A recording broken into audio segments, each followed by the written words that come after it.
Welcome to IK study force academy. আমরা আমাদের একটি ক্যান্ডিডেটকে সামনে দাঁড়িয়ে আছি এবং তার সঙ্গে কথা বলবো, তার ইন্টারভিউ এক্সপিরিয়েন্স, তার অভিজ্ঞতা, তার সমস্ত কিছু জানবো। আজকে আমরা যেখানে দাঁড়িয়ে আছি এটি হচ্ছে নদিয়া জেলার কৃষ্ণনগর পুলিশ লাইনের ইন্টারভিউ কেমন হয়েছে। বেশিরভাগ ইন্টারভিউতে এখানে তাদের হবি নিয়ে বা তারা যে কাজ করছে বা যে পেশার সঙ্গে যুক্ত রয়েছে সেই সমস্ত বিষয় নিয়ে, বিশেষ করে বা যে পড়াশোনা করছে যে সমস্ত ডিগ্রি সেই সমস্ত বিষয় নিয়ে প্রশ্ন করছে। আমি যে বিষয়গুলি বললাম অবশ্যই তোমরা সামনে যাদের ইন্টারভিউ রয়েছে তারা দেখে রাখো এবং খুব তাড়াতাড়ি তোমাকে কিন্তু কয়েকটি প্রশ্নের মাধ্যমে তোমাকে কিন্তু ছেড়ে দিচ্ছে। আচ্ছা, আমি তোমার নাম? আমার নাম রাজীবুল বিশ্বাস। আচ্ছা রাজীবুল, আজকে তুমি কোথা থেকে এসছো? আমি নদিয়া জেলা করিমপুর থেকে এসেছি। নদিয়া জেলা করিমপুর থেকে। আচ্ছা, করিমপুর থেকে এখানে কতটা দূরে এটা? প্রায় 80 কিলোমিটার। 80 কিলোমিটার দূরে। আচ্ছা, 80 কিলোমিটার দূরে তো আমাদের একেবারে সকালবেলায় বেরিয়েছিল তুমি? 7টার দিকে বেরিয়েছি। 7টার দিকে বেশি। তার মানে তোমরা বুঝতে পারছো তোমরা সরাসরি বেরোবে, খুব তাড়াতাড়ি সময় নিয়ে বেরোবে। আচ্ছা, এখানে এসে লাইন দাঁড়াতে হচ্ছে? হ্যাঁ, 11:30 দিকে গেটের সামনে লাইন দাঁড়াতে হচ্ছে এবং ভিতরে আর একটা লাইন হচ্ছে, ওখানে নাম ধরে যাদের রোল আগে হচ্ছে তাদের আগে হচ্ছে। আচ্ছা, ভেতরে সঠিক যে অরিজিনাল লাইন হচ্ছে সেখানে রোল নাম্বার ওয়াইজ সিরিয়াল করা হচ্ছে। অর্থাৎ তুমি যে আগে লাইনে দাঁড়ানো হলো মানে আগে পাবে এরকম বিষয় না, রোল নাম্বার ওয়াইজ সিরিয়াল করা হচ্ছে। তারপরে সরাসরি ওখানে কটি ইন্টারভিউ পড়েছে? একটি না অনেক কটা? একটা ইন্টারভিউ বোর্ড আছে আর ভিতরে একটা ম্যাম আছে আর 5টা স্যার আছে। 5-7 স্যার আছে। তার মানে আমরা দেখলাম এখানে অনেকজন স্যার রয়েছেন, 5-6জন 7জন বসছে।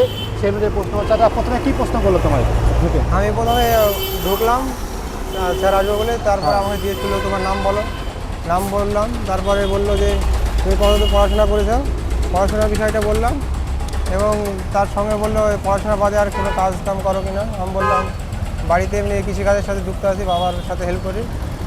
এরপরে বললো যে এখন তুমি পাট চাষ সম্বন্ধে কি জানো? আমি বললাম হ্যাঁ জানি। পাট চাষ মেস্তা পাট কী ধরনের পাট এটা জিজ্ঞেস করেছিল। আচ্ছা, কি বললে আনসারে? আমি বললাম যে স্যার প্রধানত মেস্তা পাট আর দেশি পাট যেটা হয়, দুটো পাটের মধ্যে মেস্তা পাটের আঁশ একটু পাতলা হয়, এটা উন্নত মানের নয়, আর দেশি পাটটা আঁশযুক্ত বেশি, এটা উন্নত মানের। ওকে, আর কি প্রশ্ন করলো? আর লাস্টে শেষে আমার একটা কোশ্চেন করেছিল যে ওখানে একটা জলের বোতল ফ্ল্যাক্স ছিল, বললো ফ্ল্যাক্সের জল গরম থাকে কেন? হ্যাঁ। আমি বললাম যে ফ্ল্যাক্স তাপের কুপুরি ভাই, হ্যাঁ, এর জন্য ফ্ল্যাক্সের ভিতরে গরম জল ঢাললে গরম থাকে। একদম। সমস্ত প্রশ্নের আনসার একেবারে সঠিক দিয়েছে। আশা করব একেবারে সুন্দর নম্বর পাবে। তোমরা জানো আমাদের আইকে স্টাডির তরফ থেকে ইন্টারভিউ প্রিপারেশন প্রস্তুতি হয়, সেখানে কিন্তু এরা ভালো ইন্টারভিউ দেয় এবং আজ পর্যন্ত কেউ 12-র নিচে নম্বর পায় না। তুমিও দেখবে যে এই ছেলেটা 12 নম্বর পেয়েছে এবং অবভিয়াসলি ফাইনাল লিস্টে নাম এসেছে, তার ভিডিও কিন্তু আমরা প্রকাশ করব। আমাদের অনেক চ্যানেল অনেক ভিডিও দেখালাম, আমরা পরবর্তীকালে অনেক ভিডিও নিয়ে আসবো তোমাদের আশায়। এবং তোমরা যারা ইন্টারভিউ ভিডিও দেখতে চাও বা কমেন্ট করো যে কোনো ধরনের প্রশ্ন বা কোনো কিছু জানতে চাইলে বা। আচ্ছা, তোমার স্কোর কত রয়েছে? আমার স্কোর 54 প্লাস। 54 প্লাস রয়েছে। তো 54 প্লাস রয়েছে। তোমার কাস্ট? ওবিসি থেকে বিলং করে, 54 রয়েছে। তার মানে বুঝতে পারছো 6-7 নম্বর পেলে কিন্তু চাকরি হয়ে যাওয়ার প্রবল সম্ভাবনা রয়েছে।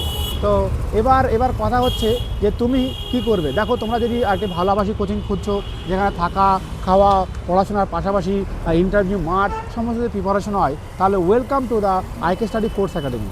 আমাদের এই আইকে স্টাডি আবাসিক কোচিংটি নদিয়ার করিমপুর অবস্থিত। এখানে একবার ভর্তির সময় কিছু পরিমাণ টাকা লাগবে, এরপরে সম্পূর্ণরূপে ফ্রি। একদম ঠিক শুনেছো, সম্পূর্ণরূপে ফ্রি।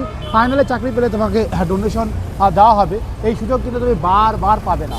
দেখতে পাচ্ছ তোমরা, আমাদের এবারে কিন্তু আশা করবো যে 50-এর বেশি ছাত্র পশ্চিমবঙ্গ পুলিশে জয়েন করতে চলেছে। কয়েকশো ছেলে মেয়ে প্রতি বছর এখান থেকে চাকরি পাচ্ছে। গত 14-15 বছরে ধরতে গেলে প্রায় কয়েক হাজার ছেলে মেয়ে কিন্তু আমাদের এখান থেকে তার স্বপ্ন পূরণ করেছে।